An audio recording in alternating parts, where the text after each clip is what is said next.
Hello everyone, this is Lucy05 and welcome to the Cobra Satchel Toy Review. And today so I'll be looking at the 2012 release by Hasbro of the G.I. Joe celebrating the 30th anniversary action figure review. And today's action figure review, we're looking at the Dreadnok Battle Set 7-pack here, but we'll be focusing on one figure review, and that will be Zandar. Now I got this straight from, as you can see it down below of the packaging, there's a sticker label from Big Bad Toy Store. As you can see the sticker label, they are stating limited edition bigbadtoystore.com exclusive for $49.90 there, which is not bad pricing for a 7-pack there. Now let's take a look at the front portion of the packaging. The display window here, we have Zandar figure there on one side of the hand itself. We have a harpoon gun, but what's funny is that the profile card stated it's a rifle. Here we have a smaller knife and also the crossbow. Now the back portion of the packaging itself displays the rest of the characters' file cards, but we'll only look at Zandar's file card here. Top corner section there is a Cobra logo. Here is stated codename Zandar Dreadnok. Name Zachary, bracket, real name, real last name unknown, and bracket. Now what I really don't like is Hasbro being so lazy of, well, creating a character artwork for the figure itself. Instead, all of the characters itself, as you can see, are replaced with, all the profile images are all replaced with the Dreadnok logo. So Hasbro is really lazy when they designed this. Previous year or so, when they designed the 7-packs, at least we have some character artwork for all the characters. This one is absolutely lazy at all. Here is stated birthplace believed to be somewhere in Florida. Primary weapon rifle. Well, he's carrying a harpoon gun, but whatever. Combat gear, pistol, knife, and it's missing the crossbow. At the bottom section there, the smaller write-up stated Zandar is a master of camouflage and covert movement. In other words, he's good at hiding and sneaking up on people. And of course, he doesn't behave this way to do anything good for his target. Like his brother Zartan, he can disguise himself as anyone. He's also an expert with silent weapons and can remain motionless for long periods of time. Very nice. So, without further ado, let's open up this packaging and molest the figure. Be right back. And we're back after the figure and the rest of stuff out from the packaging. Now let's take a look at the figure's accessories, starting off with the base stand. Now Zandar here comes with a nice little base stand that's based on the 25th anniversary style, with a nice little Cobra logo on the top with two pegs for the figure to stand on. Nameplate there stated as Zandar, and at the back bottom section of the base stand stated at 2007 Hasbro made in China. Now Zandar here comes with a decent amount of accessories, and majority of them are not new at all. First we have his, well, so-called rifle here. It's actually a harpoon gun. As you can see, it's not really all that painted. Majority of parts here is actually in, well, gold plastic material color, and the spears itself is actually painted in silver, and the entire mold here is nothing new at all. This is based on the 25th anniversary of the Cobra Eels spear gun, or torpedo spear gun. So there's nothing new with the rifle itself. Then we have his crossbow. The entire thing is made of a black plastic material color with no paint job at all. It's actually a two-piece connection. As you can see here, there's two pegs there that meant to connect on these two holes. And the mold, again, nothing new. This is actually from the 25th anniversary of the Night Creepers crossbow. So again, nothing new on that. Then he has a small little knife here. Now what's interesting to note is that Zandar's right thigh actually has a mold of a knife sheath with a knife handle, but you cannot remove the knife handle. Yet they gave him a mold of that and then gave him a separate, well, knife there. Why do they even bother doing something like this is just beyond me. Now the entire thing is the same, made of the same plastic material color as the rifle or the harpoon gun, and the blade is also painted in silver, and the mold here is nothing new. Again, this is the same mold that you find of the Rise of Cobra of the Mars officer, the Mars Trooper officer, who actually has the same knife as well. Then come along with his smaller pistol, made of a silver plastic material color or light gray plastic material color.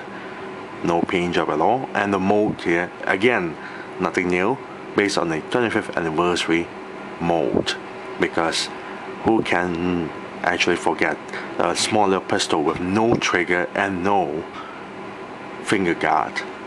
You can actually store the smaller pistol onto his holster there. And speaking of his holster, here we have his gun holster, comes along with the straps itself. Very nice, and surprisingly enough, this entire thing here is actually new in mold. The entire thing is made of a cyan blue plastic material color with no paint job at all.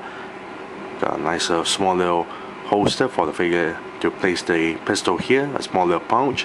Got a shoulder strap and a waist strap here, and this is where you plug in the peg to this smaller hole.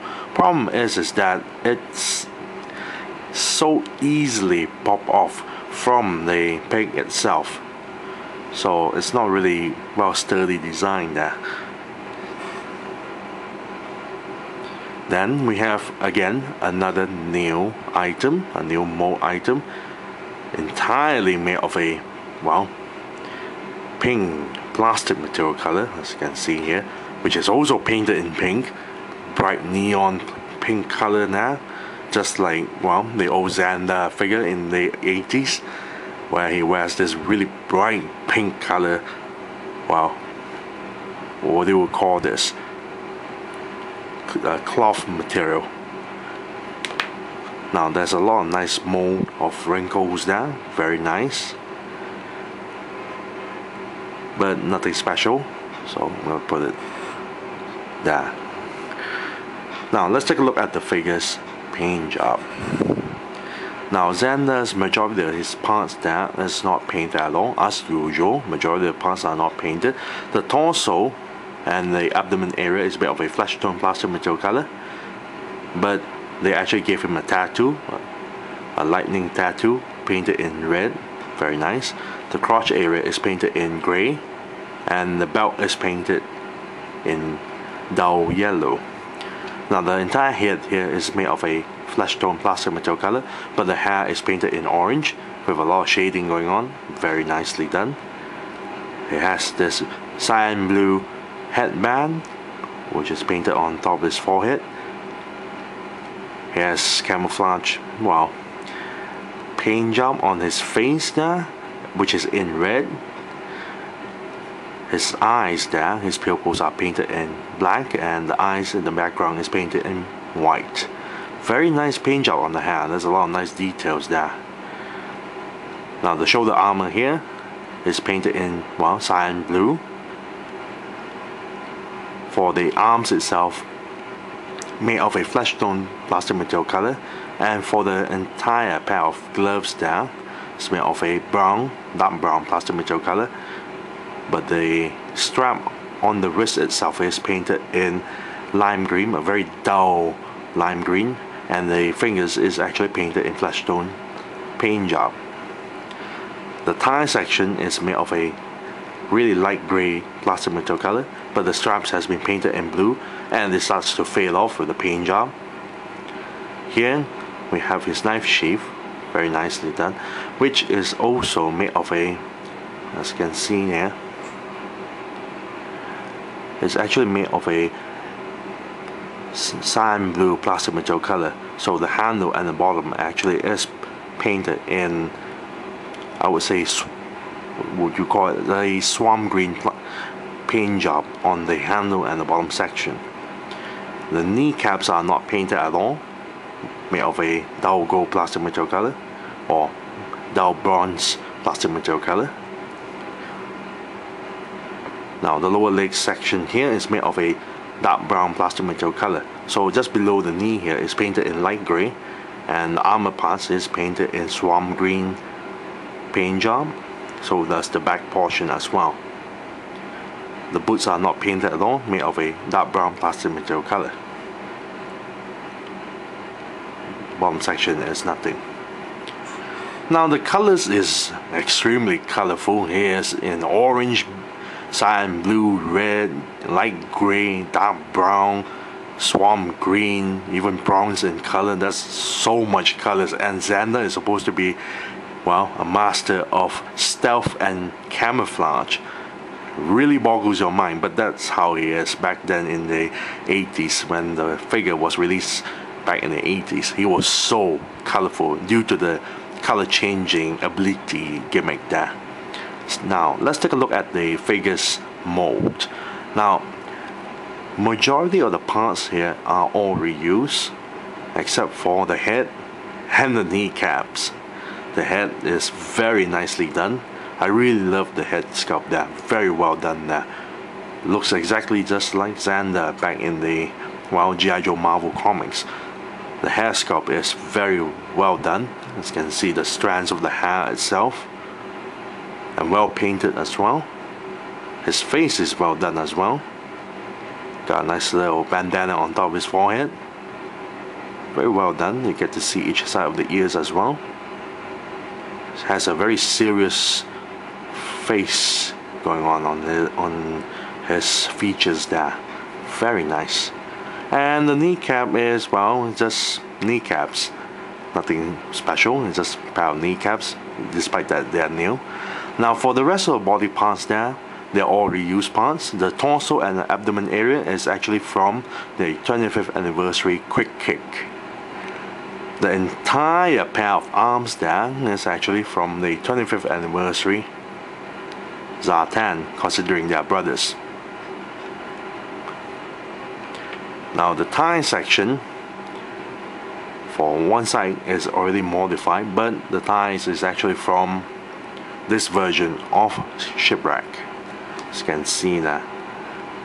So they modified the right side of the thigh, and instead of putting a gun holster, they put a knife sheath instead with a knife handle permanently molded onto the right side of the thigh, which is, I find it really ridiculous. They could have just put in a knife sheath and let us put in this knife instead, so he can store it. And the lower legs and the boots, again, reused parts from the Rise of Cobra Mars Troopers. No changes there.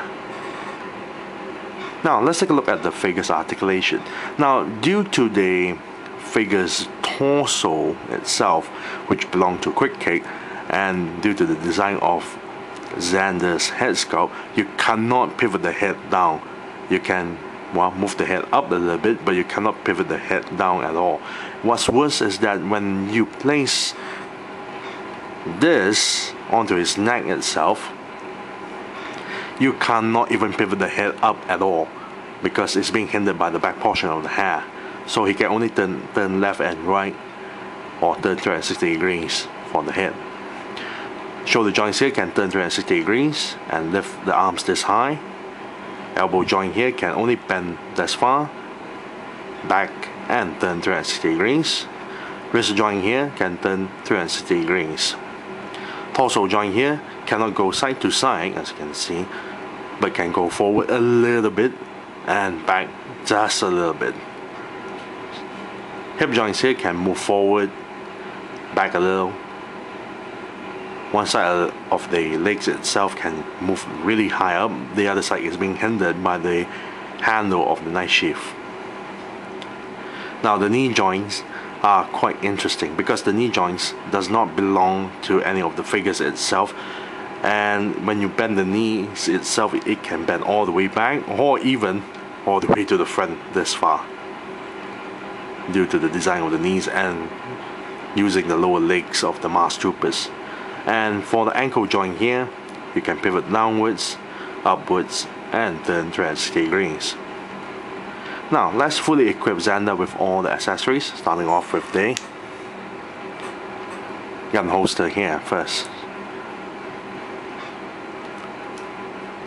Now I really don't like the gun holster because it pops off from the figure's body so easily, because the peg itself is not long enough. It still plugs in quite nice, as you can see here. And we plug in this bright neon pink cloth onto his shoulders. Place in the smaller pistol onto his gun holster there. Have him equip his weapons, his rifle,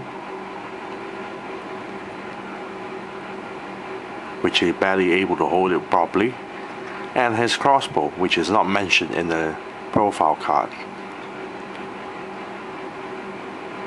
Very nice. And he's left with the combat knife, which he cannot store thanks to the permanently molded knife sheath with the knife handle itself. Very nice. Overall, I actually been waiting for a Zandar figure to be released in the 30th, 25th or 30th anniversary line, because I really like to complete the old Dreadnok gang. So I'm really glad they did release him. What I really don't like is that why would they need to mold the knife sheath with the knife handle like that? I mean, couldn't you just give him just a knife sheath so we can actually store the knife instead? And can't they select a better pair of hands? Because this pair of hands there, it's quite difficult for the figure to hold properly with the weapons because it tends to pop off quite easily. And I really don't like the accessory for the gun holster there, because again it pops off quite easily as well. Plus the fact that why do they have to choose Quick Kick's torso for Zandar? Because you cannot pivot the head down at all, or even up at all, because thanks to the design of the neck itself and placing this bright neon pink cloth around his neck. I don't mind the colors. The colors is exactly how it should be for the old Zandar character. It's just that the choices that they put in for the figure's body parts is not really appropriate. Again, the shoulder parts is actually, belonging to Zartan, so I don't mind about that because they are brothers, and even the original figure also has similar body parts, just like, his brother there. Again, why do they have to use the Mars Trooper's lower legs is just beyond me, causing the figure to able to bend the legs like so. So if I'm gonna give a rating for this figure, I'm glad there is a Zandar figure, but I'm not really glad with the choices of the body parts being used to build him. So if I'm gonna give a rating on this, I'll give it a 6.